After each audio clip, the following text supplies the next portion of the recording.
Good morning student. SST के online class में आपका स्वागत है।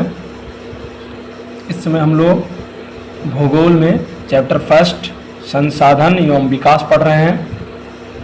ठीक है, उसके अंतर्गत हम लोगों ने संसाधन का नियोजन, संसाधनों का संरक्षण, भूमि संसाधन और संसाधन के प्रकार यानी उसका वर्गीकरण पढ़ा। मैं प्राकृतिक संसाधन, मानव निर्मित संसाधन, नवीनीकरण, अनवीनीकरण, स्वामित्व के आधार पे कितने प्रकार के होते हैं, सारी चीज़ें पढ़ी हम लोगों ने। आज हम लोग पढ़ेंगे भूमि संसाधन, और भूमि संसाधन के अंदर भूमि का उपयोग यानी जो ज़मीन है उस ज़मीन का हम लोग अपने उपयोग के हिसाब से किन किन जगहों पे उसका प्रयोग करते हैं, उसके बारे में आज हम लोग चर्चा करेंगे। ठीक है, भूमि संसाधनों का प्रयोग हम लोग कई तरीक़ों से करते हैं। सबसे पहले हम लोग वनों के बारे में देखेंगे कि भूमि का जो प्रयोग है वो वनों के लिए होता है। वनों के बाद होता है कृषि के लिए अनुपलब्ध भूमि होती है। अब जो कृषि में होती है उसमें कई तरीके की भूमि होती है। एक बंजर होती है। बंजर वो ज़मीन है जिस पे कृषि नहीं की जा सकी है, या कह सकते हैं पहले कृषि होती रही है लेकिन किसी कारणवश उसमें अब खेती नहीं की जाती है। कृषि के अयोग्य भूमि। दूसरा है गैर कृषि प्रयोजनों में लगाई भूमि, जैसे बहुत सी ज़मीनें ऐसी भी हैं जिन पे कृषि का उपयोग नहीं होता है। क्या होता है, उसमें बिल्डिंगें बनी हैं, सड़कें बनी हैं, फैक्ट्रियां और उद्योगों के लिए बड़े बड़े कारखाने लगे हैं। अगला है प्रतिभूमि। प्रतिभूमि के अतिरिक्त क्या है, अनुपयोग भूमि। प्रतिभूमि मतलब जिसको जो उपयोग लायक है, उपजाऊ है, लेकिन मुकदमे के कारण, झगड़े के कारण या आर्थिक व्यवस्था ठीक ना होने के कारण या मजबूरी के कारण आदमी उस भूमि पर कृषि नहीं कर पाता। इसके अतिरिक्त अस्थायी चारागाहें होती हैं। पशुओं के लिए क्या होती हैं, चारागाहें छोड़ी जाती हैं। और अन्य गोचर ज़मीनें होती हैं, घूमने टहलने के लिए पंचायत की ज़मीनें गांव में होती हैं। आगे है विविध वृक्षों, फसलों और उपवनों के अधीन जो होती हैं, ये शुद्ध जो बोए गए क्षेत्रफल होते हैं उसमें ये शामिल नहीं होती। यानी जो लोगों के पास बाग बगीचे, खेत खलिहान वगैरह होते हैं, वो चीज़ें इसमें नहीं आती हैं।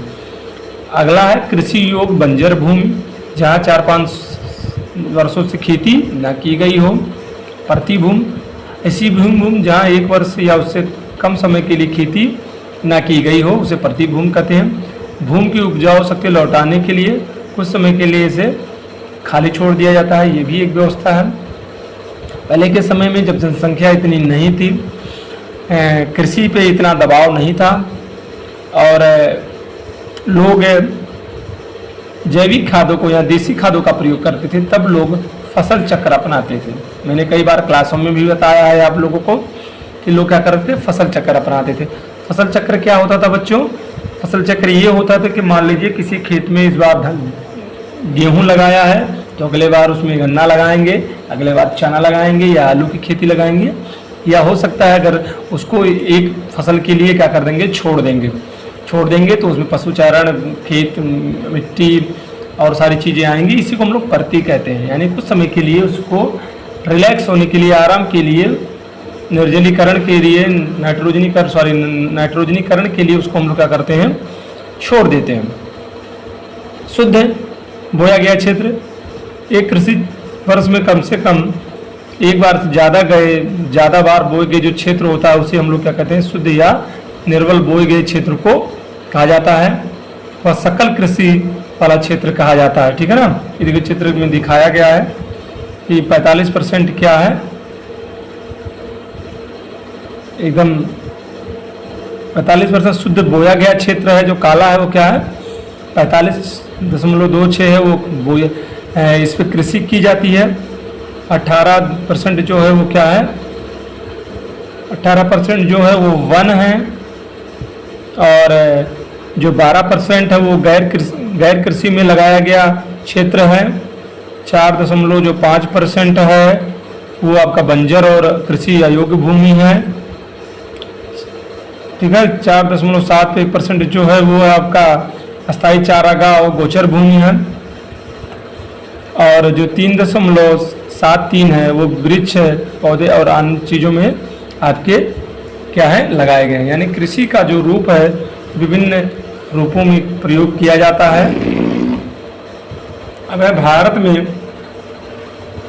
भारत में कृषि के उपयोग का प्रारूप, यानी ये तो पूरे विश्व का था, अब भारत में कैसे कैसे कृषि उपयोग किए जाते हैं इसके बारे में दिया गया है।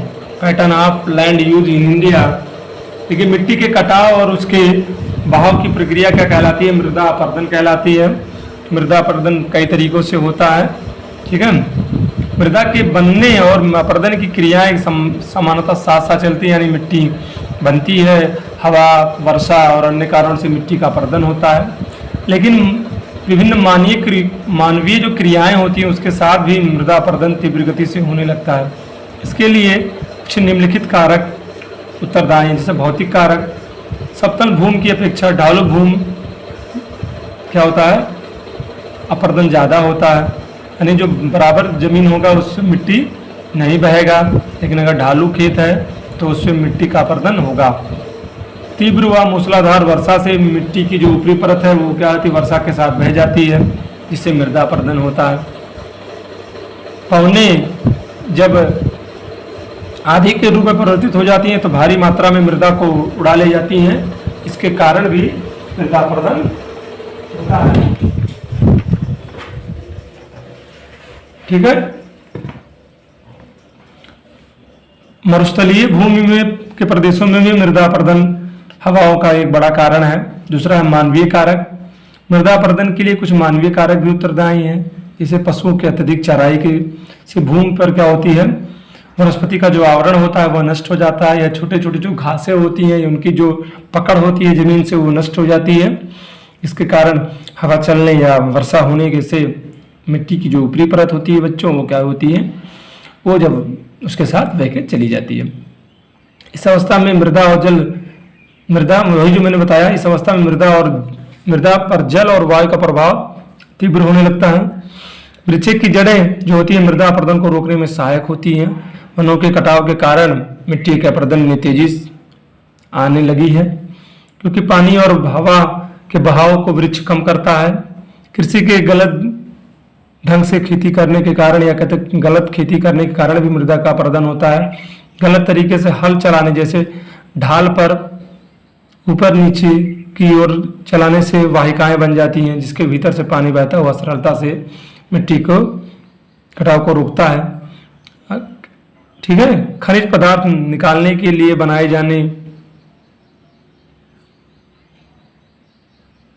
गए जो खनन का कार्य होता है वो भी मृदा अपरदन करता है। मनुष्य घर आदि बनाने के लिए रोड़ी, बजरी, संगमरमर, मदरपुर आदि प्राप्त करने के लिए भी विभिन्न पहाड़ियों को गहरे गड्ढे करता है, जिसके कारण से भी क्या होता है, मृदा अपरदन होता है।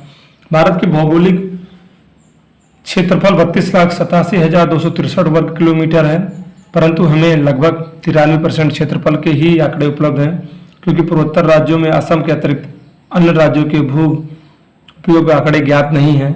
इसके अलावा जम्मू कश्मीर में पाकिस्तान और चीन के अधिकृत क्षेत्रों की भूमि का सर्वेक्षण नहीं किया जा सका है, ठीक है ना।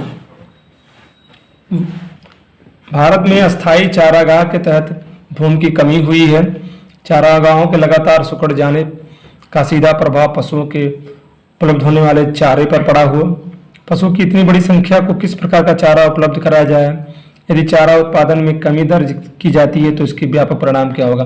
यदि चारा नहीं होगा तो पशुओं के उपलब्धता या कहते पशुओं के भरण पोषण में भी असर पड़ेगा। वर्तमान प्रतिभूमि और अन्य प्रतिभूमि उपजाऊ नहीं है, इन पर फसलों का उत्पादन लगातार लागत अधिक होगा। परिणाम स्वरूप ऐसी भूमि 2 से 4 वर्षों की अवधि में बोई जाती है। यदि इन क्षेत्रों को देश के शुद्ध बुआई वाले क्षेत्रों में सम्मिलित किया जाए तो भौगोलिक क्षेत्र का लगभग 54% भाग में कृषि होने का अनुपात बन सकता है। पंजाब और हरियाणा के कुल क्षेत्रफल का 80% से भी ज़्यादा भाग शुद्ध रूप से बोया जाता है। इसके विपरीत मणिपुर, मिजोरम, अरुणाचल प्रदेश और अंडमान निकोबार द्वीप समूह में अपनी भूमि का 10% भाग भी बोया जाता है। इन राज्यों में शुद्ध अथवा निर्मल बोए गए क्षेत्र के कम अनुपात के लिए उत्तरदायी कारणों को ज्ञात करना चाहिए।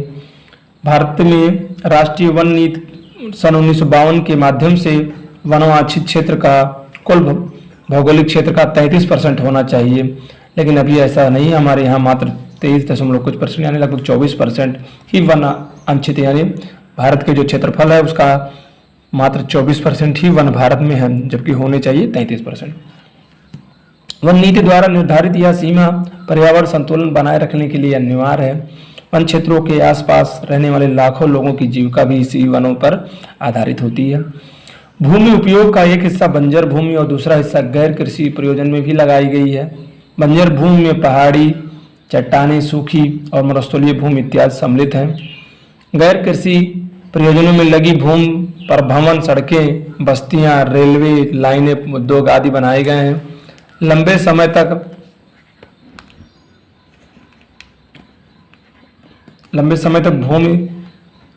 लगातार भूमि संरक्षण और प्रबंधन की अपेक्षा लगातार भूमि के उपयोग के कारण भी भूमि संसाधनों का निम्नीकरण होता जा रहा है, यानी भूमि का जो उपजाऊपन है वो धीरे धीरे घट रहा है। यह समाज और पर्यावरण दोनों के लिए हानिकारक और एक बड़ा खतरा साबित होते जा रहा है। भूमि के निम्नीकरण और संरक्षण के उपाय। भूमि एक ऐसा संसाधन है जिसका उपयोग हमारे पूर्वज काफ़ी लंबे समय से करते आए हैं, लेकिन हमारे जब पूर्वज थे तो उस समय उतनी जनसंख्या नहीं थी और कृषि उपजाऊ पर इतना दबाव नहीं था, इसलिए लोग फसल चक्र अपनाते थे या खेत को आराम के लिए यानी उसमें उपजाऊपन बढ़ाने के लिए लोग परती छोड़ देते थे। लेकिन बढ़ती जनसंख्या के कारण, औद्योगिकरण के कारण कृषि पे दबाव बढ़ता जा रहा है और जिसके कारण, और एक सबसे बड़ा कारण ये भी है बच्चों कि हम लोग अब जैविक खादों की जगह रासायनिक खादों का भी प्रयोग कर रहे हैं। इस कारण से भी भूमि का निम्नीकरण हो रहा है। हमारी आने वाली पीढ़ियों भी इसी भूमि का प्रयोग करेंगी। हमारे वस्त्र, भोजन, आवास की 95% जो आवश्यकताएं हैं बच्चे, वो भी हमारी भूमि से ही प्राप्त होती है। भूमि का निम्नीकरण वह प्रक्रिया है जिससे खेती की जो जमीनें हैं वो क्या हो रही हैं, उपजाऊ से अनुपजाऊ हो रही हैं, यानी अब इस पर कृषि योग्य काम नहीं हो पाएगा। मानव गतिविधियों द्वारा न सिर्फ भूमि का निम्नीकरण हो रहा है बल्कि भूमि को नुकसान पहुंचाने वाली प्राकृतिक शक्तियों को भी बल मिल रहा है। आज भारत में लगभग 13 करोड़ हेक्टेयर भूमि क्षतिग्रस्त है। इसमें लगभग 28% भूमि वनों से संबंधित है।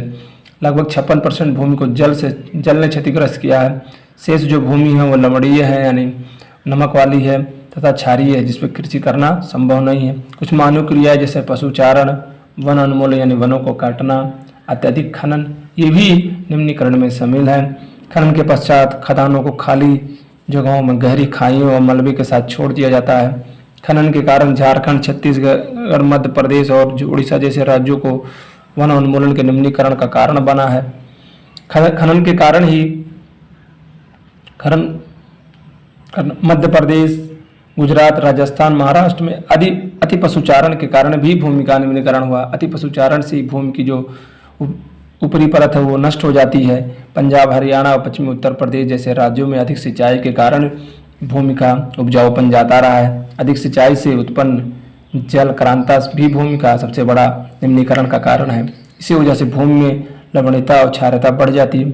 खनिज प्रक्रियाएं जैसे सीमेंट उद्योग में चूना पत्थर पीसने और मिट्टी के बर्तन उद्योग में चूने खड़िया, मृदा सिलखटी का प्रयोग से भी ज़्यादा मात्रा में वायुमंडल में धूल विसर्जित होती है, जबकि इसकी परत भूमि पर जम जाती है जो जल को अवशोषण की प्रक्रिया में बाधित करती है। और कुछ वर्षों से प्रदेश के भिन्न भिन्न भागों में बड़े बड़े उद्योग लगाने से भी औद्योगिक जल के निकास से जो गंदापन पानी है, जो अवशिष्ट पदार्थ है, वो भी भूमि में क्या होता है, रिसकर या बहकर आता है, जिससे कारण भी क्या कहते हैं भूमि का निम्नीकरण होता रहा है।